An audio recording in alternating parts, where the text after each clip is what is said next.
Hello friends, welcome back to ഗയാമി ലഷ് time. കറുത്ത പഴം വീട്ടിലുണ്ടെങ്കിൽ നമ്മൾ സാധാരണ അത് കഴിക്കാറില്ല അല്ലേ? കഴിക്കുമ്പോൾ ഒരു പ്രത്യേക ടേസ്റ്റാണ്. അതുകൊണ്ട് കൂടുതലും കുട്ടികൾ കഴിക്കാറില്ല, വീട്ടിലുള്ളവരും കഴിക്കുകയില്ല. അപ്പോൾ ഇനി എന്നാൽ വീട്ടിൽ കറുത്ത പഴം ഉണ്ടെങ്കിൽ നിങ്ങൾ കളയരുത്. നല്ല ടേസ്റ്റി ആയിട്ടുള്ള ഒരു അടിപൊളി 4 മണി പലഹാരം നമുക്ക് കറുത്ത പഴം കൊണ്ട് ഉണ്ടാക്കാം. അപ്പോൾ അതെങ്ങനെയാണ് ഉണ്ടാക്കുന്നത് നോക്കിയാലോ? കണ്ടോ, ഇതേപോലെ നല്ല കറുത്ത 4 മീഡിയം സൈസ് ഏത്തപ്പഴം ഞാൻ എടുത്തിട്ടുണ്ട്. അതിൻ്റെ തൊലിയൊക്കെ ഇതേപോലെ നമുക്കൊന്ന് എടുത്ത് കളയാം. എന്നിട്ട് നമുക്കിത് ചെറിയ കഷ്ണങ്ങളായിട്ട് കട്ട് ചെയ്യണം. കണ്ടോ, നല്ല പഴുത്തതാണ്, ഇതേപോലെയുള്ള പഴമാണ് കേട്ടോ. അപ്പോൾ ഞാൻ ഇനി ഇത് നടുവേ മുറിച്ചിട്ട് ചെറിയ ചെറിയ സ്ക്വയർ ഷേപ്പിൽ ഇതേപോലെ ചെറുതായിട്ട് നുറുക്കിയെടുത്തിട്ടുണ്ട്. ഇനി ഒരു വലിയ കടായി എടുക്കാം. അതിലേക്ക് നമുക്ക് ഒരു 2 കപ്പ് അവലെടുക്കാം. അവൽ നമുക്ക് ബ്രൗൺ കളർ അവലോ വെള്ള അവലോ ഏതായാലും കുഴപ്പമില്ല. 2 അവലെടുത്തിട്ടുണ്ട്, 2 കപ്പ് അവലെടുത്തിട്ടുണ്ട്. ഇനി നമ്മളിത് നന്നായിട്ട് ഒരു 10-25 സെക്കൻഡ് നന്നായിട്ടൊന്ന് വറുത്താൽ മതി. അവലായതുകൊണ്ട് തന്നെ പെട്ടെന്ന് ഇത് നല്ല ഒരു ഫ്രൈ ആയിട്ട് കിട്ടും. നമ്മളിത് കയ്യിലിങ്ങനെ എടുത്തിട്ട് പൊടിച്ച് നോക്കുമ്പോൾ നന്നായിട്ട് പൊടിഞ്ഞ് വരുന്നുണ്ടെങ്കിൽ അവൽ നന്നായിട്ട് ഫ്രൈ ആയിട്ടുണ്ടെന്നാണ് അർത്ഥം. അപ്പോൾ നമുക്കൊരു 10-25 സെക്കൻഡ് മാത്രം ഇളക്കിയാൽ മതി കേട്ടോ. ഹൈ ഫ്ലെയിമിൽ ഇടരുത്, അവൽ നിങ്ങൾ കരിഞ്ഞു പോകും. കണ്ടോ, ഞാൻ നിങ്ങളൊന്ന് കാണിച്ചു തരാം. കണ്ടോ, ഇതേപോലെ പൊടിഞ്ഞ് വരികയാണെങ്കിൽ അവൽ ഫ്രൈ ആയിട്ടുണ്ട്. നമുക്കിത് ഉടൻ തന്നെ മാറ്റാം. ഇതൊന്ന് ചൂടാറിയിട്ട് നമുക്ക് മിക്സിയുടെ ജാറിലേക്ക് ഇട്ട് കൊടുക്കാം. എന്നിട്ട് ഇത് നന്നായിട്ട് പൊടിച്ചെടുത്തിട്ട് വരിക. നല്ല ഫൈൻ പൗഡറായിട്ട് പൊടിച്ചെടുത്തിട്ട് വരിക. കണ്ടോ, ഇതിപ്പോൾ നന്നായിട്ട് പൊടിച്ചെടുത്തിട്ടുണ്ട്. അതിനി മാറ്റി വയ്ക്കാം. ആ ഒരു കടായിലേക്ക് തന്നെ ഞാൻ 1 ടേബിൾ സ്പൂണ് നെയ്യ് ഒഴിച്ച് കൊടുത്തിട്ടുണ്ട് കേട്ടോ. നെയ്യ് ഒഴിച്ച് കൊടുത്തിട്ടുണ്ട്. ആ നെയ്യ് ഒന്ന് മെൽറ്റായി വരുമ്പോൾ നമ്മൾ നല്ലതായിട്ട് അരിഞ്ഞു വെച്ചിരിക്കുന്ന നല്ല പഴുത്ത ഏത്തപ്പഴം നമുക്ക് ഇതിലേക്ക് ഇട്ട് കൊടുക്കാം. ഇനി നമ്മളിത് നന്നായിട്ട് ഇങ്ങനെ ഇളക്കി കൊടുക്കുക. അപ്പോൾ ഈ ഒരു പലഹാരത്തിന് നല്ല പഴുത്ത ഏത്തപ്പഴം തന്നെയാണ് നല്ലത് കേട്ടോ. കാര്യം ഇത് നമ്മൾ നന്നായിട്ട് ഉടച്ചെടുക്കണം. അപ്പോൾ നല്ല പഴുത്ത ആകുമ്പോഴാണ് അതിന് ടേസ്റ്റ് കൂടുന്നത്.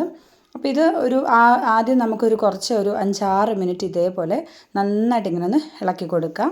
ഇപ്പം ഞാൻ ഹൈ ഫ്ലെയിമിലാണ് വെച്ചിരിക്കുന്നത് കേട്ടോ. അത് കഴിഞ്ഞിട്ട് നമുക്കൊന്ന് മീഡിയം ഫ്ലെയിമിലോട്ട് മാറ്റിയിട്ട് ഇതേപോലെ നന്നായിട്ട് ഒരു തവി ഉപയോഗിച്ചിട്ട് ഇങ്ങനെ ഉടച്ചു കൊടുത്തുകൊണ്ടേ ഇരിക്കുക. ഇപ്പോൾ ഏകദേശം ഒരു 5-6 മിനിറ്റ് കഴിഞ്ഞിട്ടുണ്ട്. കണ്ടോ, ഇതേപോലെ നന്നായിട്ട് ഉടഞ്ഞു കിട്ടണം. ഏത്തപ്പഴം മാത്രമല്ല, നമ്മൾ സാധാരണ പഴവും ഇതേപോലെ പഴുത്തതുണ്ടെങ്കിൽ ഇതേപോലെ എടുക്കാവുന്നതാണ് കേട്ടോ.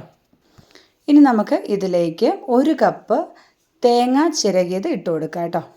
അപ്പോൾ ഈ ഒരു അളവിന് 1 കപ്പ് മതി കേട്ടോ.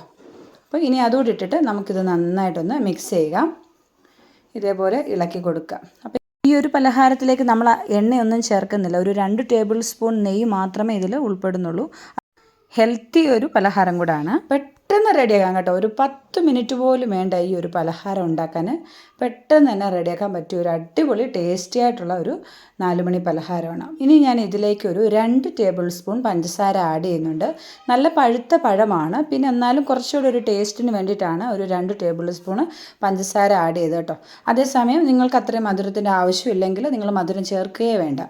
അപ്പോൾ ഇത് കുട്ടികളൊക്കെ കഴിക്കുന്നതായതുകൊണ്ട് ഞാൻ 2 ടേബിൾ സ്പൂൺ മധുരം ചേർത്തന്നേ ഉള്ളൂ. ഇനി നമ്മൾ ഇതിലേക്ക് നമ്മൾ നേരത്തെ പൊടിച്ച് വെച്ചിരുന്ന അവൽ, വറുത്ത് പൊടിച്ച് വെച്ചിരുന്ന അവൽ നമുക്കിതിലേക്ക് ചേർത്ത് കൊടുക്കാം. എന്നിട്ട് വീണ്ടും നമുക്ക് ഇതേപോലെ നന്നായിട്ടിങ്ങനെ ഇളക്കി കൊടുക്കാം.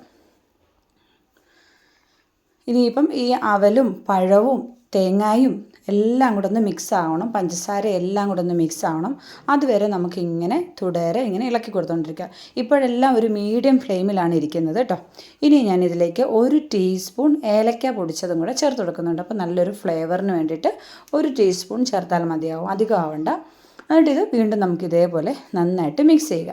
ഇനി ഇതിലേക്ക് ഞാനൊരു 1/4 കപ്പ് പശുവിൻ പാലാണ് ഒഴിച്ചു കൊടുക്കുന്നത് കേട്ടോ. ആദ്യമേ ഞാൻ ഒരു 2 ടേബിൾ സ്പൂൺ പാൽ ഒഴിച്ചു കൊടുത്തു. 1/4 കപ്പാണ് ടോട്ടൽ ഒഴിക്കുന്നത്.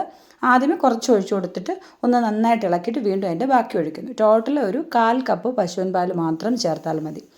അങ്ങനെ അത് മൊത്തം ഒഴിച്ചിട്ടുണ്ട്. എന്നിട്ട് വീണ്ടും നമുക്ക് നന്നായിട്ടൊന്ന് മിക്സ് ചെയ്യുക. അപ്പോൾ ഈ പാലൊക്കെ ഇതിലൊന്ന് നന്നായിട്ട് പിടിച്ച് അവലും പഴവും എല്ലാം നല്ലതായിട്ടൊന്ന് സെറ്റായിട്ട് കിട്ടും. അതുവരെ നമുക്കിനി നന്നായിട്ടൊന്ന് ഇളക്കി കൊടുക്കുക. ഒന്ന് അടച്ച് വെച്ച് ഒരു 2 മിനിറ്റ് ഒന്ന് അടച്ച് വെച്ചാൽ നല്ലതാണ് കേട്ടോ. പക്ഷേ ഞാനിപ്പോൾ അടച്ചൊന്നും വെക്കുന്നില്ല. നന്നായിട്ട് തന്നെ ഇത് ഇളക്കി കൊടുക്കുക. നന്നായിട്ട് ഇളക്കി കൊടുത്ത് ഒന്ന് റെഡി ആയിട്ടുണ്ട്. കണ്ടോ, ഇത്രയേ ഉള്ളൂ. ഇനി നമുക്കിതൊന്ന് ചൂടാറിയിട്ട് നമുക്ക് ഏത് ഷേപ്പ് വേണേലും എടുക്കാം. ഞാനിപ്പോൾ എളുപ്പത്തിന് വേണ്ടിയിട്ട് സാധാരണ റൗണ്ട് ഷേപ്പിൽ ഉരുളകളാക്കി എടുക്കുകയാണ്. കയ്യിൽ കുറച്ച് എന്തെങ്കിലും ഒന്ന് നെയ്യ് വല്ലതും ഒന്ന് തടവിയിട്ടെടുത്താൽ പെട്ടെന്ന് നമുക്ക് ഉരുളകളാക്കി എടുക്കാൻ സാധിക്കും. ഇതേപോലെ ഉരുളകളാക്കുക. അങ്ങനെ എല്ലാം അപ്പോൾ ഈ ഒരു അളവിൽ എനിക്കൊരു 10 ഉരുള ബോൾസ് കിട്ടിയിട്ടുണ്ട്. ഇങ്ങനെ കഴിക്കാൻ നല്ല ടേസ്റ്റാണ്. ഇങ്ങനെ വേണേലും നമുക്ക് കഴിക്കാം. ഞാൻ പക്ഷേ കുറച്ചുകൂടെ ഒരു ടേസ്റ്റ് കൂടാനായിട്ട് ഒരു കടായി എടുത്തിട്ടുണ്ട്. അതിൽ 1 ടേബിൾ സ്പൂൺ നെയ്യ് ഒഴിച്ചു കൊടുക്കാം. എന്നിട്ട് നമ്മൾ ഈ ഒരു ബൗൾസ് ഇതിലിട്ട് ഷാലോ ഫ്രൈ ചെയ്തെടുത്ത് കഴിഞ്ഞാൽ കാണാനും നല്ല രസമാണ്, കഴിക്കാൻ ഒന്നുകൂടെ ടേസ്റ്റാണ് കേട്ടോ. അപ്പോൾ ഷുഗർ കൊളസ്ട്രോളും ഒക്കെ ഉള്ളവരാണെങ്കിൽ ഈ ഒരു സ്റ്റെപ്പ് നിങ്ങൾക്ക് സ്കിപ്പ് ചെയ്യാമേ. നിങ്ങൾ ആ നേരത്തെ ഉരുളകളാക്കി വെച്ച് അങ്ങനെ തന്നെ കഴിക്കാം. പക്ഷെ കുറച്ചുകൂടെ ടേസ്റ്റൊക്കെ വേണമെന്നുണ്ടെങ്കിൽ 1 ടേബിൾ സ്പൂൺ നെയ്യ് ഒഴിച്ചിട്ട് ഇതേപോലെ ഷാലോ ഫ്രൈ ചെയ്തെടുത്ത് കഴിഞ്ഞാൽ ഒന്നുകൂടെ ടേസ്റ്റാണ്. അപ്പോൾ തീർച്ചയായിട്ടും ഈ ഒരു രീതിയിലുള്ള പലഹാരം ഒന്ന് ഉണ്ടാക്കി നോക്കുക. കറുത്ത പഴമൊക്കെ ഉണ്ടെങ്കിൽ ഇങ്ങനെ കളയാതെ ഇതേപോലെയൊക്കെ ഉണ്ടാക്കി കഴിച്ചാൽ കറുത്ത പഴത്തിൻ്റെ ഒരു ടേസ്റ്റും ഇല്ല, നല്ലൊരു പലഹാരം നിങ്ങൾക്ക് കഴിക്കാനും സാധിക്കും.